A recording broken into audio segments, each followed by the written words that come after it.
Waalaikumsalam warahmatullahi wabarakatuh. Salam di kita semuanya anak-anak Bapak. Jadi berharap anak-anak Bapak ini semuanya sehat-sehat. Ya. Ya, jadi ya, kita akan bercerita mengenai pribadi yang berintegritas. Kalian kan sudah lihat di mana-mana, kalian lihat zona integritas, pribadi yang berintegritas. Ya, banyak yang kalian dengar-dengar dan kalian baca-baca mengenai integritas itu. Ya, tapi kalian nggak tahu artinya apa. Yang integritas itu apa sih artinya? Ya, jadi integritas itu adalah ya, sesuai apa yang diomongkan dan apa yang dikerjakan. Itulah dia, harus sesuai, dia sejalan. Jadi kalau kita mempunyai pribadi yang berintegritas, ya kalau dalam Muslim itu tidak munafik, lain di depan, lain di belakang.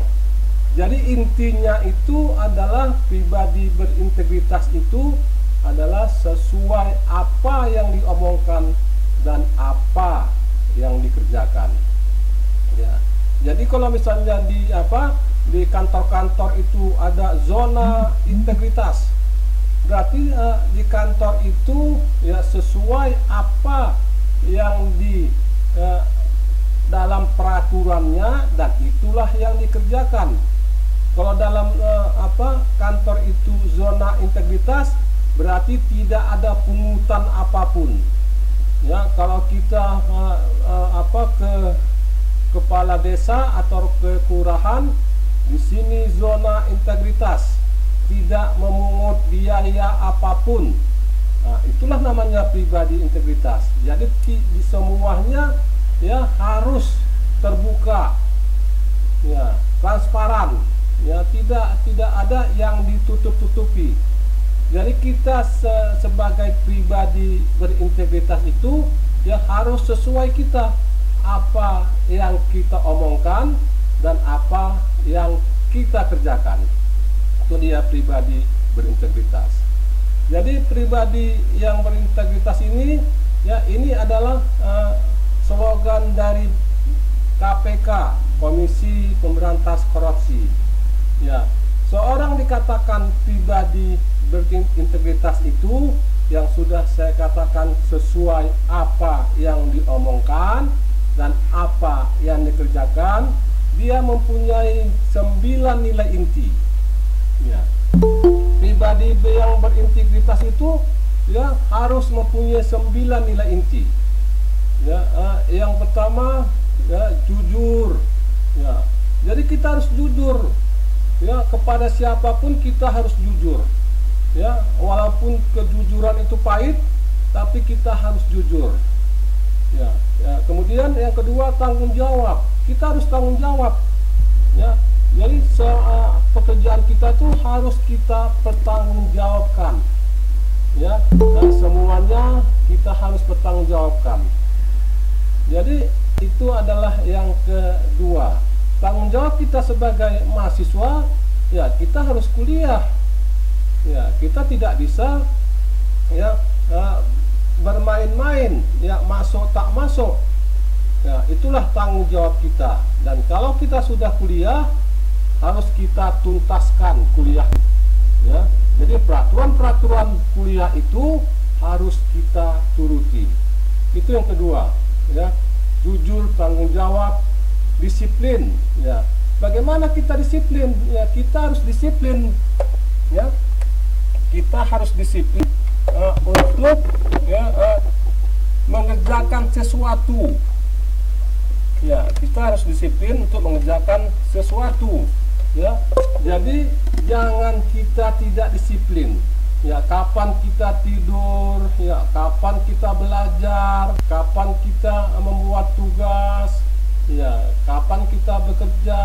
Ya, kita harus disiplin. Disiplin kita memanage waktu yang tepat.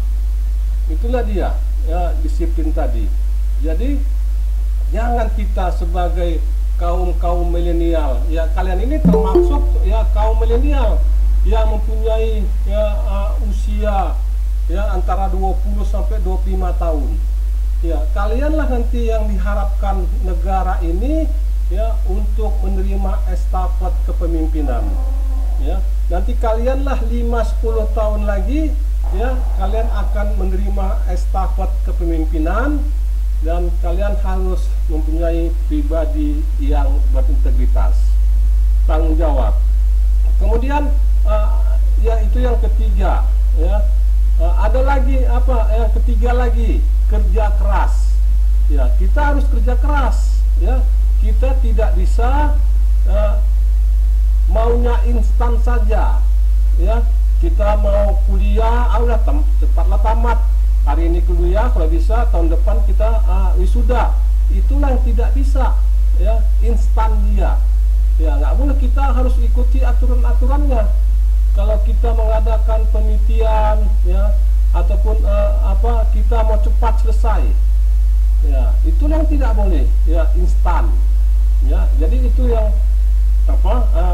yang keempat ya, bagaimana kita mengerjakan itu ya, ada tahapan-tahapannya ya. Jadi dalam di TV itu kan pernah kita mendengar bahasa Arabnya, manjada wajada, siapa yang bersungguh-sungguh pasti berhasil ya. Jadi hasil itu tidak memungkiri usaha kita. Kalau kita usaha kita yang benar-benar ya baik, ya pasti hasilnya akan berbuah manis. Tetapi kalau kita ya ini tidak 100%, ya percayalah ya, kita tidak akan mendapatkan hal-hal yang sangat baik itu. Kemudian ada kerja keras, sederhana ya. Kita harus sederhana, hidup kita sederhana ya. Tidak bisa kita hidup bermewah-wah. Walaupun kita orang yang punya, tapi hiduplah sederhana. Kita harus melihat ke bawah, kita tidak boleh melihat ke atas. Itulah hidup sederhana ya. Kemudian yang keenam adalah mandiri ya. Bagaimana kita hidup mandiri ya. Kita jangan sikit-sikit dibantu oleh orang lain, sedikit-sedikit dibantu oleh orang tua ya. Kita harus mandiri ya. Nggak boleh kita segala sesuatunya harus bergantung kepada orang lain. Kita tunjukkan siapa diri kita. Kita harus mandiri. Kemudian yang keenam ya, yang ketujuh itu adalah adil ya. Bagaimana kita bersifat adil ya. Kita harus adil sesama kita. Kalau teman-teman kita ribut ya, bertengkar, kita harus berada di pihak yang tengah. Kita tidak boleh berpihak ke sana dan kemari. Kita harus adil ya. Kemudian berani ya. Ini yang ke-8, berani ya. Berani itulah ya, katakan kalau misalnya jujur itu ya merupakan sesuatu keharusan ya, kita harus berani mengungkapkan kejujuran tadi ya. Kita tidak bisa berani tadi tetapi kita takut menyuarakannya. Kemudian yang terakhir adalah peduli ya. Bagaimana kita peduli ya terhadap teman kita ya, terhadap tetangga kita ya, kepada orang tua kita, sesama teman kita. Kita peduli ya. Kalau misalnya dia tidak datang ya, kita tanya kemana. Kalaupun dia sakit, kita jenguk dia. Kalau ada banjir masyarakat, kita bantu masyarakat tadi ya. Itulah yang dinamakan peduli. Jadi 9 nilai inti dari pribadi-pribadi yang berintegritas itu ya, itu sudah diuji kelayakannya. Dan ini sebagai pribadi yang berintegritas, kalian bisa bawa kemanapun kalian berada. Kalau 9 nilai pribadi yang berintegritas itu ya, kalian terapkan pada diri kalian ya, mudah-mudahan kalian menjadi orang yang sukses ya. Jadi sebelumnya mari kita lihat dulu slide sebagai berikut.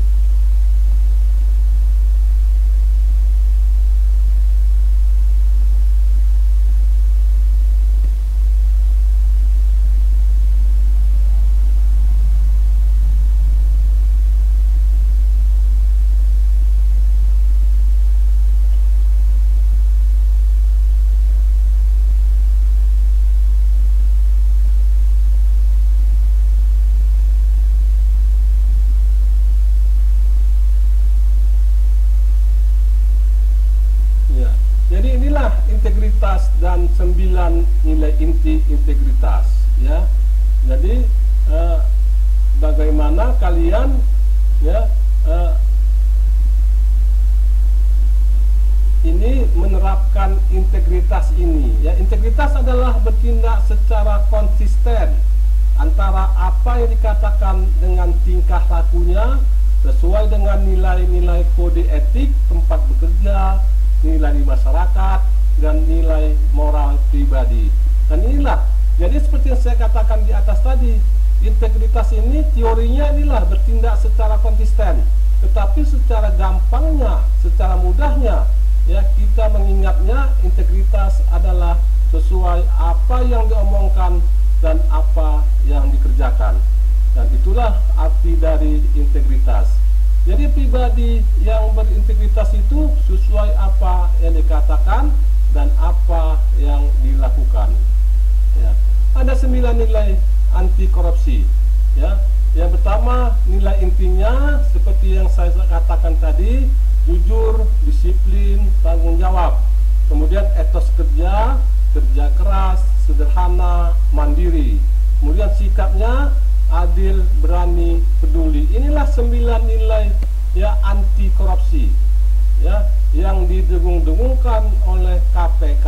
Inilah dia 9 nilai anti korupsi tersebut, ya.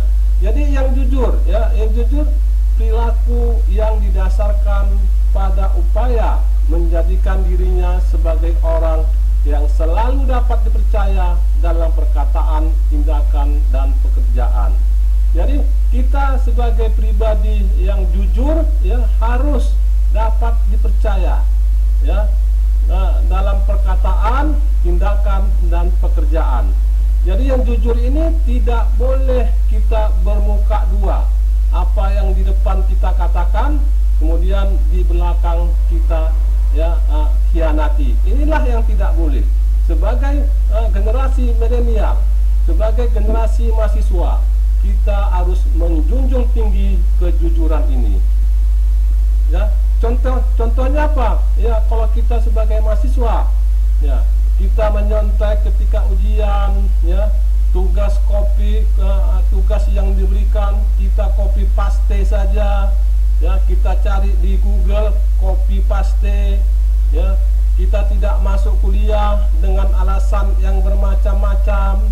Ya, kemudian kita kuliah terlambat, ya, dengan alasan macet, ya, signal tidak ada, ya, rumah di pedalaman, macam-macam, ya, yang kita buat, ya, yang memperlihatkan ketidakjujuran kita, ya, apalagi omongan kita tidak bisa dipercaya, ya. Kemudian disiplin, ya, tindakan yang menunjukkan perilaku tertib dan patuh pada berbagai ketentuan dan peraturan. Jadi dimanapun kita harus disiplin, ya, misalnya kita berlalu lintas naik sepeda motor, ya, kalau traffic light itu menyatakan lampu merah, ya, harus berhenti kita, ya, tidak boleh kita nyelonong saja yang menyebabkan, ya, malapetaka terhadap orang lain. Kita harus hidup disiplin, ya, kapan kita bekerja, kapan kita kuliah, ya, kapan kita bayar uang kuliah, kita harus disiplin. Dan itulah disiplin merupakan tanggung jawab kita. Kemudian tanggung jawab, ya, yang ketiga, sikap dan perilaku seseorang untuk melaksanakan tugas dan kewajibannya yang seharusnya dilakukan terhadap diri sendiri, masyarakat, lingkungan, negara, dan Tuhan Yang Maha Esa. Inilah tanggung jawab kita, ya, tanggung jawab kita kepada diri kita, ya, sikap kita, ya, tanggung jawab kita. Kalau kita seorang Kristiani, ya, harus kita ke gereja, ya. Kalau kita seorang Muslim, ya, harus kita sholat 5 waktu. Ya, itulah tanggung jawab kita kepada Tuhan Yang Maha Esa. Ya, bagaimana, ya, kita kalau kita diberikan tugas oleh siapapun, nanti kalian waktu sudah jadi guru, tugasnya adalah mengajar, ya, harus kalian tepat waktu, masuk tepat waktu, pulang tepat waktu. Ya, Jangan kalian nanti kalau sudah jadi guru ya datang suka-suka hatinya aja. Ya masuk jam 8, kalian masuk jam 9. Ya, kemudian pulang jam 12, jam 11 sudah pulang.